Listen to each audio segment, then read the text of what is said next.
Salary आते ही कुछ investment करना है, गूगल करते हो तो 50 म्यूचुअल फंड की लिस्ट आ जाती है, सब में नाम अलग अलग। लेकिन सच एक बात बताऊं क्या मैं आपको, बेस्ट म्यूचुअल फंड नहीं होता है, बेस्ट कैटेगरी होती है जो आपके गोल और रिस्क प्रोफाइल से मैच करता है। आज वही समझते हैं। सबसे इम्पोर्टेंट बात यह है कि फंड का नाम इम्पोर्टेंट नहीं है, फंड की कैटेगरी इम्पोर्टेंट है, क्योंकि फंड की रैंकिंग जो है वो हमेशा बदलती रहती है। जो फंड इस साल टॉप पे है वो अगले साल टॉप पे रहेगा, इसकी कोई भी गारंटी नहीं होती है।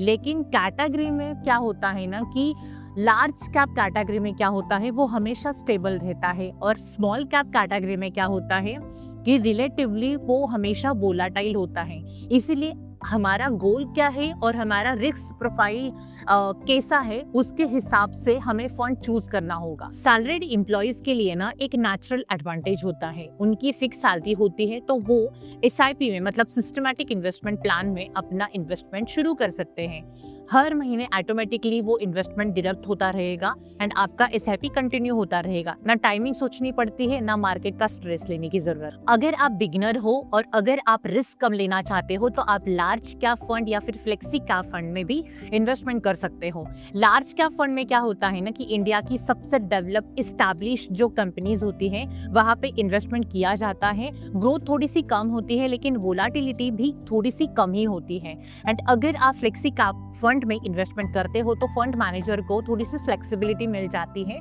कि वो large, medium and small cap fund में इन्वेस्टमेंट कर सकते हैं अब मार्केट के कंडीशन के हिसाब से।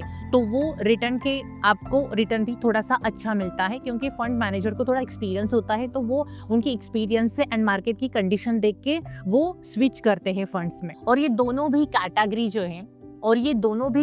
जो है ना वो लॉन्ग टर्म में स्टडी वेल्थ बिल्डिंग में अच्छी मानी जाती है। अगर आपका इन्वेस्टमेंट हॉरिजन थोड़ा लंबा है मतलब 7 साल एंड उससे थोड़ा ज्यादा एंड आप रिस्क हैंडल कर सकते हैं तो आप mid cap and small cap fund में इन्वेस्टमेंट कर सकते हैं। इसमें हिस्टोरिकली आपको अच्छी ग्रोथ मिल सकती है, लेकिन शॉर्ट टर्म पीरियड में आपके जो रिटर्न्स है वो अप्स एंड डाउन थोड़ा सा हो सकते हैं।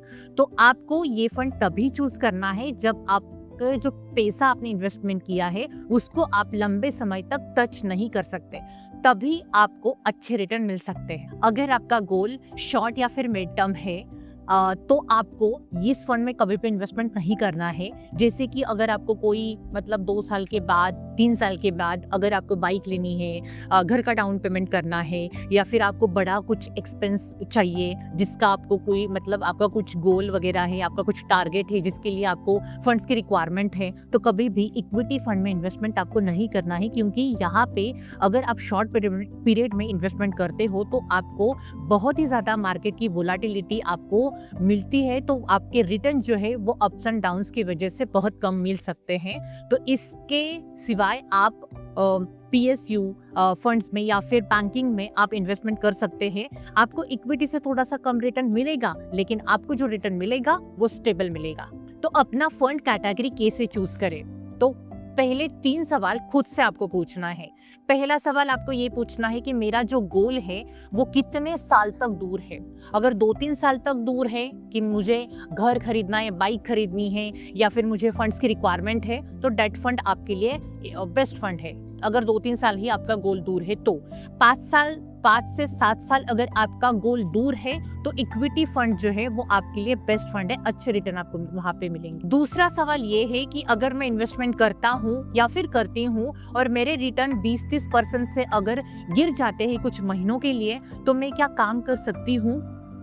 यस, तो इसके लिए आपको है ना थोड़ी सी कंजर्वेटिव कैटेगरी के फंड चूज करने होंगे। सवाल नंबर 3, इमरजेंसी फंड मेरा पहले से रेडी है या नहीं? अगर नहीं है तो पहले वो बनाओ और फिर म्यूचुअल फंड में इन्वेस्टमेंट अपना स्टार्ट करो। तो सैलरीड एम्प्लॉय क्या करते हैं, इन्वेस्टमेंट करते टाइम पे बहुत ज्यादा गलतियां करते हैं, लेकिन कुछ कॉमन गलतियां हैं जो आज हम देखेंगे। पहली गलती ये करते हैं कि सोशल मीडिया प्लेटफॉर्म के ऊपर कुछ फंड दिखे और वही बाय किए और वहां पे इन्वेस्टमेंट उन्होंने चालू कर दिया। गलत है। आपको एडवाइजर की मतलब राय लेनी पड़ेगी और उसके बाद अपना इन्वेस्टमेंट आप चालू कर सकते हैं। जरूरी नहीं है कि पिछले साल जो टॉप परफॉर्मर फंड था वो इस साल भी टॉप ही परफॉर्म करे, तो आपको एडवाइस लेनी पड़ेगी और उसके बाद आप आपका इन्वेस्टमेंट स्टार्ट कर सकते हैं। दूसरी गलती ये है कि मार्केट गिरते ही SIP बंद करना। गलत चीज है ये। आपको क्या करना है कि उस टाइम पे उल्टा यूनिट जो होते हैं वो सस्ते मिलते हैं, तो आपको एसआईपी बंद कभी भी नहीं करनी है। ये सबसे बड़ी गलती है, प्लीज आप मत करो। और तीसरी बड़ी गलती क्या करते हैं, सारा का सारा पैसा एक ही फंड में इन्वेस्टमेंट किया जाता है। करते हैं लोग, सैलरीड लोग करते हैं। आपको क्या करना है, अलग अलग फंड में इन्वेस्टमेंट करना है, कैटेगरी के हिसाब से आपको इन्वेस्टमेंट करना है, रिस्क कम होती है। और थोड़ा आप रिस्क अगर लेना चाहते हैं तो आप स्मॉल या मिड कैप में भी इन्वेस्टमेंट कर सकते हैं। एंड अगर आपको स्मॉल पीरियड के लिए, स्मॉल गोल के लिए इन्वेस्टमेंट करना है तो डेट फंड के लिए, डेट फंड आपके लिए बेस्ट फंड है। एंड अगर आप लॉन्ग टर्म में इन्वेस्टमेंट करना चाहते हो तो इक्विटी फंड आपके लिए बेस्ट फंड है, अच्छे रिटर्न मिलेंगे लॉन्ग टर्म में। मुझे ना कमेंट में आप जरूर बताना कि कौन सी कैटेगरी के फंड में आप अभी इन्वेस्टमेंट कर रहे हो, मैं जरूर आपको रिप्लाई दूंगी। आप मुझे प्लीज बताइएगा कमेंट में। एंड अगर आपको वीडियो अच्छा लगा हो तो प्लीज लाइक कीजिएगा, शेयर कीजिएगा, सब्सक्राइब करना बिल्कुल मत भूलिएगा। सबसे इम्पोर्टेंट बात यह है ना दोस्तों कि कोई भी फंड में इन्वेस्टमेंट करने से पहले ना अपना खुद का रिसर्च करो, या फिर सेबी एडवाइजर से बात करके फिर आपका इन्वेस्टमेंट जर्नी आप स्टार्ट कर सकते हैं। ये वीडियो आपको सिर्फ फ्रेमवर्क देता है, कोई भी फंड आपको रिकमेंड नहीं करता है।